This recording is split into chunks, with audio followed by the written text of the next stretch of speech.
Hi hello guys, welcome back to our Dindigul ருசி.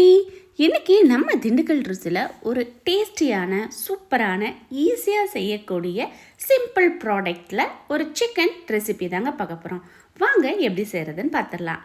கடாயில் தேவையான அளவுக்கு எண்ணெய் ஊற்றிக்கோங்க. 2 பெரிய வெங்காயத்தை பொடிசாக கட் பண்ணி சேர்த்துக்கோங்க. சேர்த்து கண்ணாடி பதம் வர வரைக்கும் வதக்கிக்கோங்க. பாருங்கள், இந்த மாதிரி இருக்கணும். அதுக்கப்புறமா வாஷ் பண்ணி வச்சுருக்கிற சிக்கனை சேர்த்துக்கோங்க. இந்த சிக்கன் செய்கிறதுக்கு நீங்கள் செஸ்ட் பீஸ் வாங்கிக்கோங்க. நல்ல டேஸ்டியாக இருக்குங்க.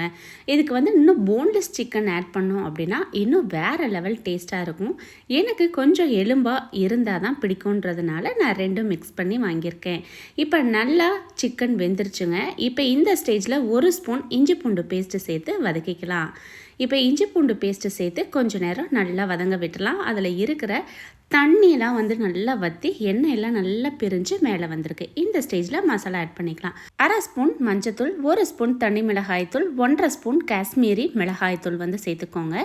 அது கூடவே 1/2 ஸ்பூன் சோம்புத்தூள், 1/2 ஸ்பூன் சீரகத்தூள், 1 ஸ்பூன் மிளகுத்தூள், 1 ஸ்பூன் உப்பு. இப்போ இது எல்லாத்தையும் சேர்த்து நல்லா அப்படியே வதக்கிக்கோங்க.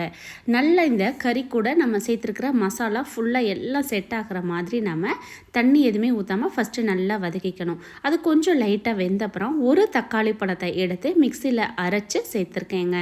இது ரொம்ப புளிப்பான தக்காளியாக இருக்கக்கூடாதுங்க. இப்போ இருக்கிற அந்த பெங்களூர் தக்காளி அந்த மாதிரி எடுத்துக்கோங்க. இந்த ஸ்டேஜில் இல்லை அப்படின்னா நீங்கள் டொமேட்டோ பியூரியும் ஆட் பண்ணிக்கலாம். இப்போ இந்த ஸ்டேஜில் தக்காளி சேர்த்து இதை கொஞ்சம் நேரம் வேக விட்டுறலாம். இந்த தக்காளியோட ஸ்மெல் எல்லாம் போயிடுங்க.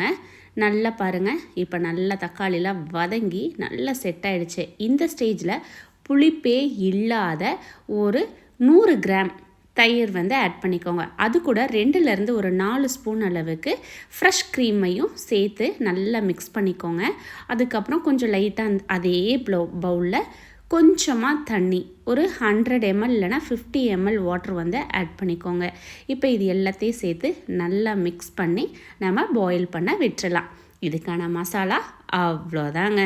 ரொம்ப ரொம்ப சிம்பிள், ஈஸியாக வீட்டில் இருக்கக்கூடியதான். தயிர் மட்டும் நீங்கள் புளிப்பு இல்லாமல் சேர்த்துக்கிட்டீங்க அப்படின்னா இந்த சிக்கன் வேறு லெவலில் இருக்கும். இதுக்கு ப்ளஸ்ஸே இந்த தயிர் அண்டு ஃப்ரெஷ் க்ரீம் தாங்க. ஃப்ரெஷ் க்ரீம் இல்லைனா கூட பரவாயில்ல, புளிப்பு இல்லாத தயிரை மட்டும் சேர்த்துக்கோங்க. இப்போ நல்லா தண்ணியில் சுண்டி வந்துருச்சு, எண்ணெயும் மேலே பிரிஞ்சு வந்துருச்சு.